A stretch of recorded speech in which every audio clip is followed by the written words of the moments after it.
Olá, tudo bem? Hoje a gente vai mergulhar de cabeça num tema essencial da nossa língua, os tipos de sujeito. A ideia aqui é descomplicar tudo de um jeito bem rápido e, o mais importante, bem claro. Vamos nessa? E para começar, já lanço uma pergunta que, olha, dá um nó na cabeça de muita gente. O sujeito é sempre quem faz a ação na frase? A resposta pode não ser tão óbvia quanto parece à primeira vista. Pois é, a resposta para essa pergunta é um sonoro não. E é por isso que a gente vai bancar o detetive da gramática hoje e desvendar um dos maiores mitos que existem por aí. Então, peguem suas lupas porque a investigação já começou. Primeiro passo da nossa investigação. O que é, afinal das contas, o tal do sujeito? Ele é, sem dúvida, a peça-chave que monta o quebra-cabeça de qualquer oração. A definição correta, a que vale mesmo, é esta. Sujeito é o termo da oração com o qual o verbo tem que concordar. É uma parceria obrigatória. E aqui está o pulo do gato. Nem sempre ele é quem pratica a ação. Grave bem essa informação, porque ela muda tudo. Agora que a gente já sabe o que procurar, vamos analisar os suspeitos mais comuns do nosso caso. Aqueles sujeitos que aparecem na cena do crime e aqueles que, bom, preferem ficar escondidos. O primeiro suspeito é o mais fácil de identificar. O sujeito simples. O nome já diz tudo, né? Ele tem só um núcleo, ou seja, uma palavra principal. No exemplo, o carro quebrou, o centro das atenções é a palavra carro. Um núcleo, sujeito simples, sem mistério aqui. Agora, e se tivermos mais de um protagonista na história? Aí, a gente tem o sujeito composto. Veja só. Francisco e Ellen trabalham juntos. Aqui temos dois núcleos, Francisco e Ellen. Dois ou mais núcleos, pronto, sujeito composto. A lógica é bem direta. Agora o jogo começa a ficar mais interessante. Vamos falar do sujeito oculto. Ele é aquele que não está ali, escrito na frase, mas a gente sabe exatamente quem ele é. E como a gente descobre?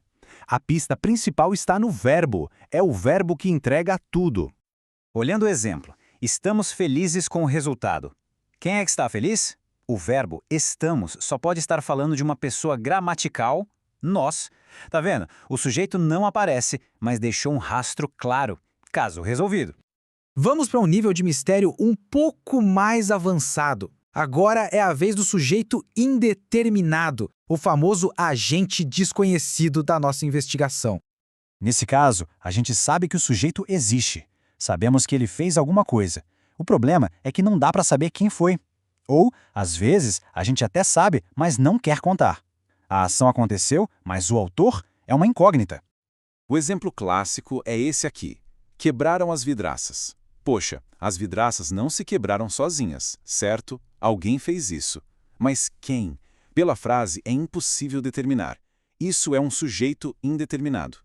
E aqui, atenção, um ponto que confunde muita gente. Qual a diferença entre oculto e indeterminado? É simples. No oculto, como em comi o bolo, o verbo comi entrega na hora que o sujeito é eu. Já no indeterminado, em comeram o bolo, a gente sabe que alguém comeu, mas não faz ideia de quem. Um é um segredo que a gente desvenda, o outro é um mistério que fica no ar. Para fechar nossa investigação com chave de ouro, chegamos ao caso mais curioso de todos, a oração sem sujeito. Eu gosto de chamar de o caso do sujeito fantasma. É isso mesmo. Existem orações que simplesmente não têm sujeito. Ninguém, nem oculto, nem determinado, nem nada. Ele não existe. Isso acontece por causa de um grupinho especial de verbos, os chamados verbos impessoais. E que verbos são esses?